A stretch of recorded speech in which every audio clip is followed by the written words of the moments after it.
Twin Peaks não é só uma série policial dos anos 90. Na verdade, é muito mais do que isso. É uma série cheia de teorias, mistérios e segredos ocultos por trás dela. E hoje, a gente vai falar sobre um iceberg da série, que vai tratar vários desses diversos enigmas escondidos na série. Bom, falar sobre televisão aqui no YouTube não é nada fácil, e obviamente tem vários problemas. Primeiro que meu canal originalmente não é sobre TV, e nem séries ou filmes, na verdade é sobre jogos. Mas como eu tô tentando fugir desse mundo de gameplays e trazer um conteúdo mais diverso e bem trabalhado pra vocês, hoje a gente vai falar sobre essa série maravilhosa. Um outro problema são o tão temível direitos autorais. Infelizmente é mais complicado do que jogos, né? Que eu só tinha que lidar com a Nintendo e no máximo músicas. Que merda, hein? Mas enfim, né? Vamos falar sobre essa série maravilhosa. E nada melhor que começar com essa série gigante e cheia de teorias atrás dela. Bom, se você não tá acostumado com esse estilo de vídeo da iceberg, que eu acho muito difícil, eu vou começar a explicar um pouquinho pra vocês. A gente vai começar no topo, com os segredos menos relevantes, digamos assim, pra série. Enquanto mais a gente vai descendo, mais esses segredos vão se aprofundando e ficando cada vez mais tenebrosos no universo da série. Enfim, meu nome é Douglas Félix e hoje a gente vai falar de Twin Peaks.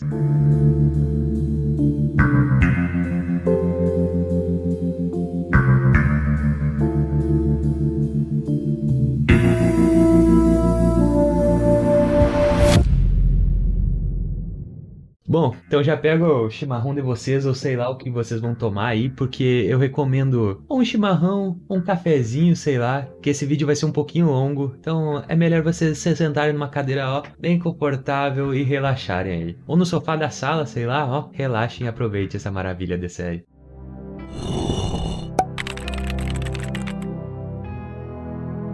Bom, e nada melhor que começar pela primeira refeição do detetive Dale Cooper. À primeira vista parece muito simples, só um sanduíche de atum e uma torta de sobremesa. Mas na verdade, essa primeira refeição guarda um simbolismo um tanto quanto peculiar. Como sabemos, café tem várias variações. E eu não tô falando de café em cápsula não, porque isso daí não é café. Tô falando de diferentes grãos, tipos de moagem, é algo cheio de variações e simbolismos, assim como na série, que é tratado com complexidade, diferentes perspectivas e histórias. Na primeira xícara de café de Cooper na cidade, ele solta a seguinte frase: "É uma xícara danada de boa", o que gerou um meme marcante na série. Mas além disso, isso marca o amor que estava nascendo em Cooper sobre a cidade e as pessoas que moram ali. E além disso, tem a tão famosa torta de cereja. Além disso, a cerejeira, ou sakura no Japão, é um símbolo de novos começos ou renascimento. E é exatamente o que Cooper está fazendo quando chega em Twin Peaks, investigando novos mistérios. Além disso, as cerejas são conhecidas pelo sabor doce, né? E os personagens da série entregam esse amor, essa doçura durante todos os episódios, e a gente também acaba amando essa doçura desses personagens da série. E se a gente quiser colocar um chapéu de alumínio na cabeça e aceitar a nossa loucura, a gente pode ir um pouquinho mais além e tratar desse recomeço que as cerejeiras podem significar. Em 2017, a série teve um revival com a terceira temporada, então a torta de cereja vira quase profética nessa série. Mas isso daí eu acho que já é um pouco de loucura, né? Não sei se o David Lynch e o Mark Frost estavam pensando nesse revival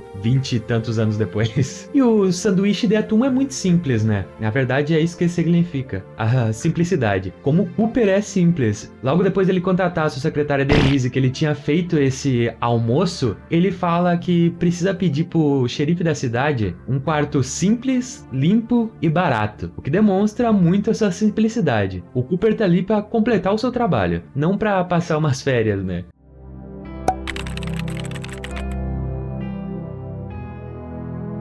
Essa pergunta pode parecer um pouco desconexa na pequena cidade de Twin Peaks, mas na verdade David Lynch disse uma vez que Laura Palmer era sua Marilyn Monroe por causa dos mistérios em volta dela. Lynch e Frost inicialmente queriam fazer uma série em volta do caso de Marilyn Monroe e JFK, só que eles desistiram obviamente por razões políticas e de direitos, já que a Marilyn não morreu por overdose e sim foi assassinada por conta do seu caso com JFK. Fontes externas não permitiram que eles levassem essa história adiante. E essa quebra cômica criou essa série que a gente ama hoje, né? Se não fosse isso, a gente não teria Twin Peaks pra falar aqui.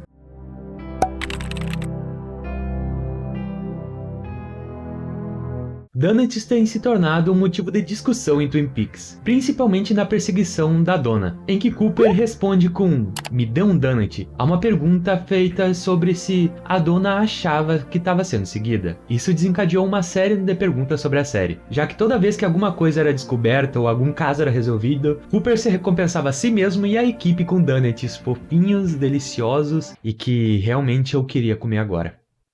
Estamos falando de David Lynch e Twin Peaks, e é claro que donuts têm um significado mais profundo. Em uma entrevista, Lynch explica que as pessoas tendem a se concentrar no buraco do donut e acabam se perdendo demais nos pensamentos sobre a escuridão e o vazio do mundo, enquanto a parte doce é uma distração saudável, como uma boa história, mesmo que na prática seja uma comida nada saudável, né?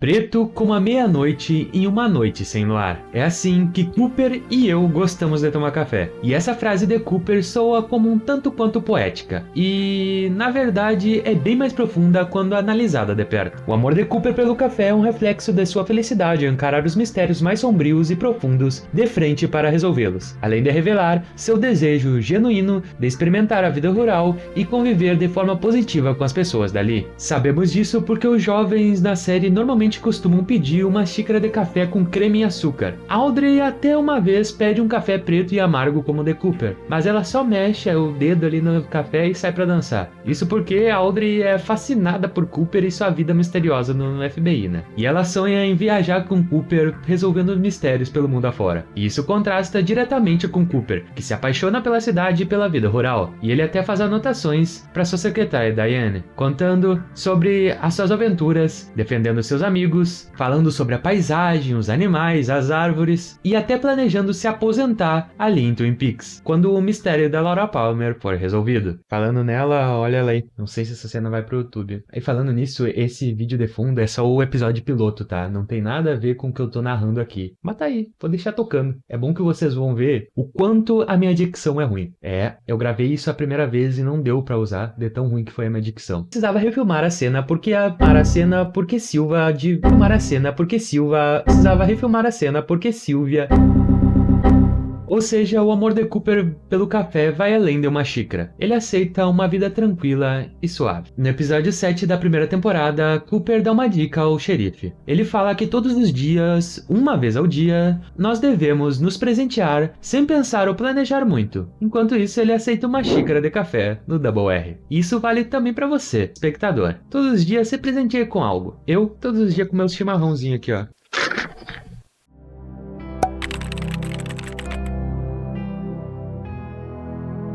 E falando em café, vamos falar sobre o coador de café. Ah, como é estressante quando a gente vai fazer o nosso café, a gente coloca água no coador, enche a nossa xícara e quando a gente vamos beber, percebemos um gosto estranho. Aí que a gente repara que tinha um peixe no nosso café. Bom, essa cena parece um pouco desconexa, mas a gente tá falando de Twin Peaks e de Lynch. Na verdade, essa cena surgiu durante um almoço que Lynch teve, e é um tanto quanto engraçada. Em uma entrevista, Lynch conta que costumava almoçar comendo 3 sanduíches de pasta de amendoim e geleia acompanhados de um café. Mas um dia, David Killer notou um gosto estranho e ficou surpreso a encontrar uma barra de sabão dentro do coador de café. E Lynch mais ainda, porque não tinha notado o gosto diferente no café até olhar para baixo e perceber que tinha bolhas no café dele. Bom, talvez em troca do seu dom artístico, Lynch tenha perdido um pouco do paladar.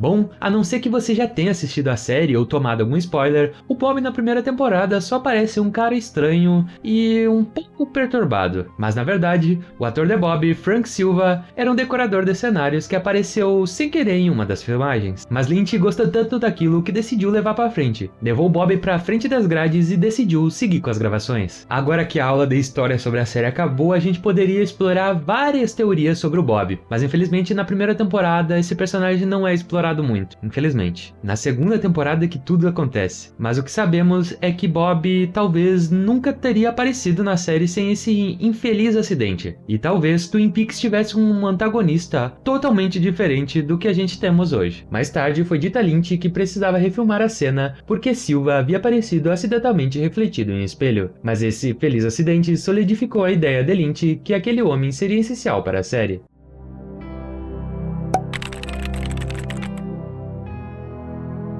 De acordo com o livro The Secret Stories of the Twin Peaks, o Double R Diner significa simplesmente... Railway. Eu não sei como é que fala isso, mas é rodovia em português. Parece simples. Pense bem, ferrovias são sistemas de trilhos que geralmente convergem em um mesmo ponto. Da mesma forma, as duas garçonetes do Double R Diner têm ligações com 2 homens cada, 4 homens ao todo, que acabam se relacionando um com os outros. Além disso, o diner parece um ponto de encontro popular na cidade, já que praticamente todos os personagens entram lá pelo menos uma vez, como trens que passam carregando suas tarefas e bagagens. Em uma nota mais positiva, o diner foi quase fechado em outubro de 2020, mas foi salvo por um empréstimo. O dono explicou que seu amor pela série levou a decorar o local do mesmo estilo de Twin Peaks.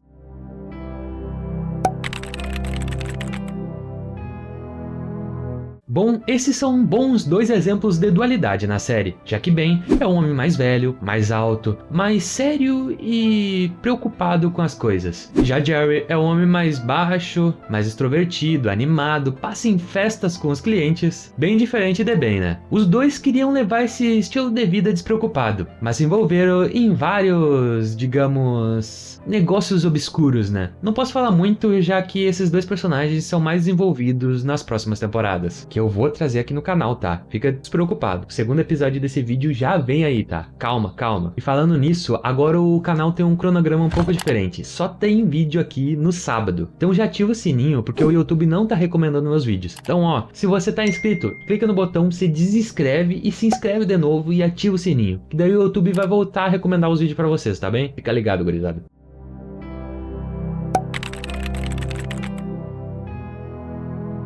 Bom, agora a gente vai falar de um dos meus personagens favoritos na série, a Log Lady. Quando ela é apresentada para os espectadores e para o Cooper, ela é tratada como uma excêntrica na cidade, mas ao longo dos episódios a gente vê que ela é muito mais profunda. E de acordo com o livro de David Lynch, Lynch on Lynch, e sim, é muito Lynch nessa frase, tive essa ideia durante o Razorhead e descrevi para Catherine, Jack Nancy e quem mais quisesse ouvir. Eu a chamava de Vou testar o meu tronco com todos os ramos de conhecimento.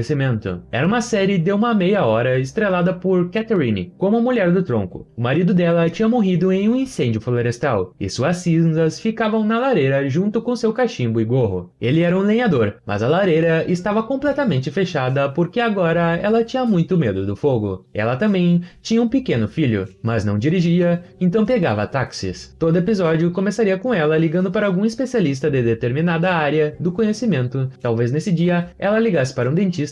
Ela marcaria uma consulta para o tronco e colocaria ele na cadeira. Ele usaria um babador e faria um raio-x para procurar cáries. O filho também estaria lá, aprendendo com as observações sobre o que o tronco passava. E às vezes, eles iam a um diner, mas nunca chegavam onde deveriam. Bom, Lynch, sendo um gênio criativo como é, não conseguiu deixar essa história de lado e adaptou em Twin Peaks. E dá pra ver muita semelhança nas histórias. No episódio 6 da primeira temporada, ela diz que seu marido era um lenhador, mas que conheceu o diabo, e que o fogo é o diabo se escondendo na fumaça. Dá pra ver que é uma referência direta à ideia original de Lynch. E também dá pra entender que o fogo tem uma importância vital nessa série.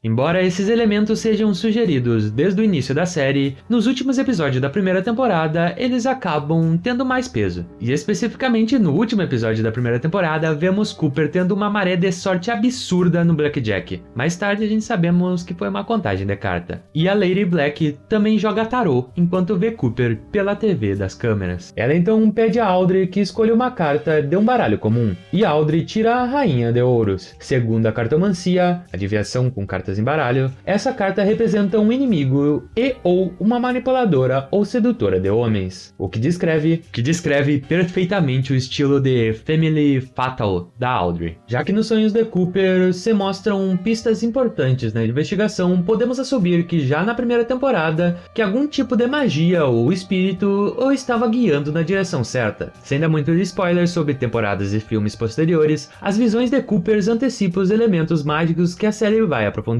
além de dar dicas cruciais para a trama como um todo.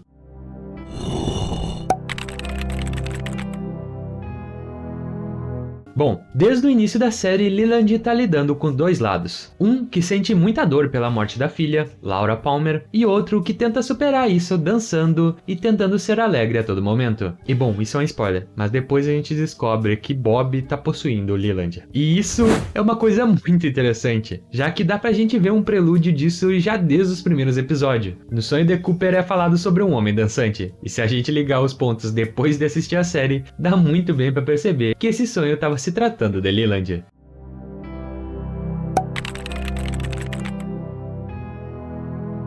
Bom, há de se imaginar que numa cidade tão pequena, o trânsito não é algo tão importante, ou tão perigoso, mas em Twin Peaks isso tem um simbolismo muito maior, e as cores dos semáforos podem significar o destino da trama, já que a cor verde pode significar algo tranquilo ou paz, e já a cor vermelha pode significar perigo ou que o assassino pode atacar de novo. E nossa, agora que eu fui ver, o semáforo ali aparecendo enquanto eu tava falando, isso aqui não foi combinado não. E propaganda, ai tomar banho, cara. No episódio 4 da primeira temporada, os semáforos mudam de verde para amarelo e depois vermelho, mas o da extrema direita permanece vermelho. Quando as luzes ficam vermelhas, esse mesmo semáforo da direita imediatamente muda para verde. Isso acontece logo após o funeral de Laura. E no final do episódio, quando o pai de Laura está sendo levado de volta para casa, vemos novamente a luz vermelha durante os créditos. Além disso, em cima de um bar há uma luz vermelha piscando, usada pelos traficantes para sinalizar quando estão em apuros.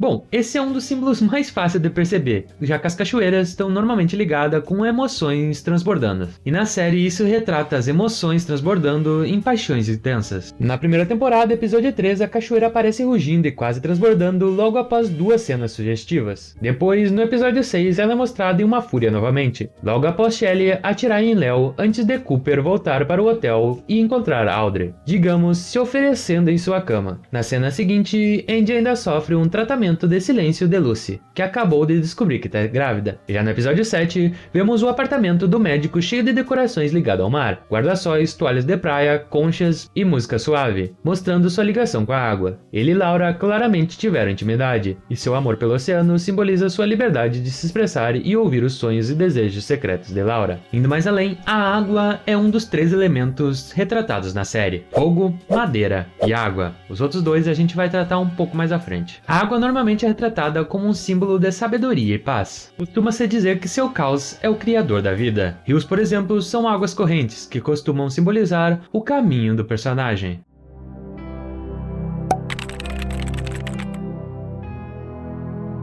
Bom, a madeira é um elemento mágico e espiritual dentro da série. Além disso, corujas e pássaros são mostrados empoleirados em galhos e não voando por aí, o que mostra uma ligação espiritual entre eles na série. No episódio 7 da primeira temporada, Jerry comenta com Ben que os suecos adoravam as árvores e até abraçavam os pinheiros, sugerindo que também tinham consciência do poder da madeira. Ben, claro, não se importa. Ele só quer fechar o contrato. Já no episódio 8, vemos no Double R um cartaz escrito "Diga não a Ghostwood", enquanto Ben convence um cliente sueco a assinar um contrato para Ghostwood. Isso reforça a ideia que a floresta e seus espíritos são a fonte de muito caos na série. Outro detalhe, Cooper menciona levantar o seu colete à prova de balas porque um wood chick, carrapato de madeira, estavam incomodando. E os personagens sempre dizem wood chick e nunca apenas chick, como se a palavra madeira tivesse uma importância especial. E bom, isso infelizmente se perdeu na versão dublada da série. Por isso que às vezes é bom realmente assistir séries original em inglês, né? Em resumo, a madeira é apresentada como algo cheio de sabedoria e poder, algo que vai ganhando cada vez mais relevância conforme a série avança. Já na primeira temporada, Frost e Lynch já estavam montando tramas e dispositivos importantes ligados a isso.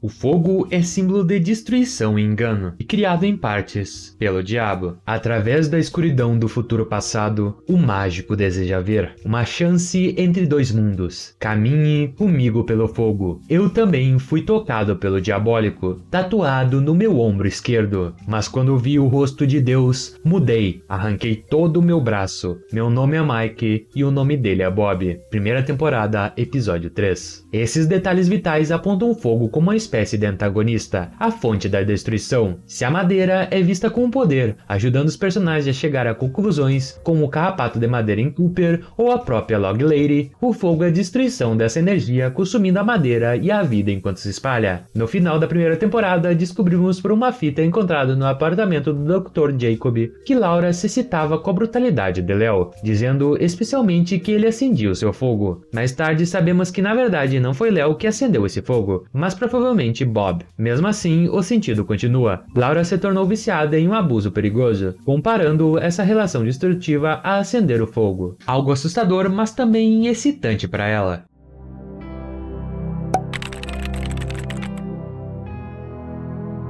No episódio 5 da primeira temporada, a Donna e o Jamie estão exatamente nesse mesmo lugar que elas estão agora, procurando a metade do colar que eles vão enterrar agora, logo depois de um beijo muito romântico que eles vão ter. Mas enfim, normalmente as corujas são tratadas como um intelecto, mas não apenas livresco, também são retratadas com um intelecto espiritual. A Log Lady está diretamente ligada com esse poder espiritual, já que seu tronco é capaz de ter visões. No episódio 6, ela diz: "As corujas não nos verão aqui", possivelmente mostrando que ela entende os perigos desse poder e toma precauções para não ser consumida por ele. Mais tarde, ela interpreta a missão do tronco. As corujas estavam voando quando estava escuro. Houve risos e 2 homens e 2 garotas. As corujas estavam próximas. Quando as garotas subiram a colina, as corujas ficaram em silêncio. As corujas, nesse caso, representam a espiritualidade das 2 mulheres, sendo arrancadas a forças enquanto eram violentadas e assassinadas. No final da primeira temporada, vemos que Laura tinha uma ligação especial com um certo pássaro. Enquanto era torturada por Léo, o pássaro repetiu seu nome e até beijava com carinho quando era solto da gaiola. O nome do detetive Hawk também é um símbolo. Ele representa a visão clara e o entendimento espiritual associados ao falcão, além da ideia de liberdade em meio a todos os segredos e dramas da cidade. Curiosamente, Hawk é um dos únicos protagonistas que permanecem neutros durante a série, sem se envolver com nenhum drama físico ou espiritual. Bom, e eu vou tomando meu último chimarrão, porque esse vídeo vai se encerrando por aqui. Felizmente eu não tenho muito mais do que falar sobre a série,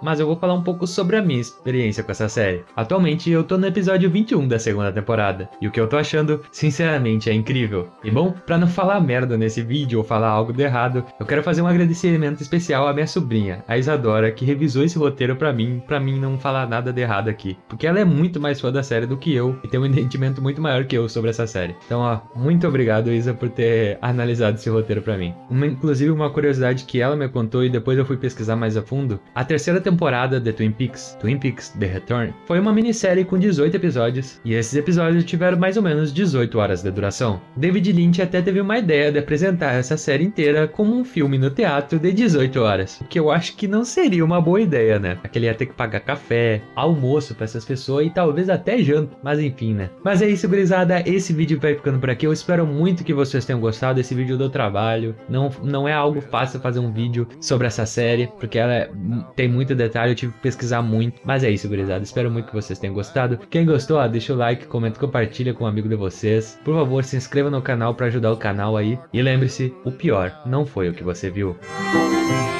In the snow or the rain or the ice cold wind, whenever, no matter. E dessa vez eu consegui errar menos. Esse vídeo bruto tá com 1h23. Ganhei 7 minutos.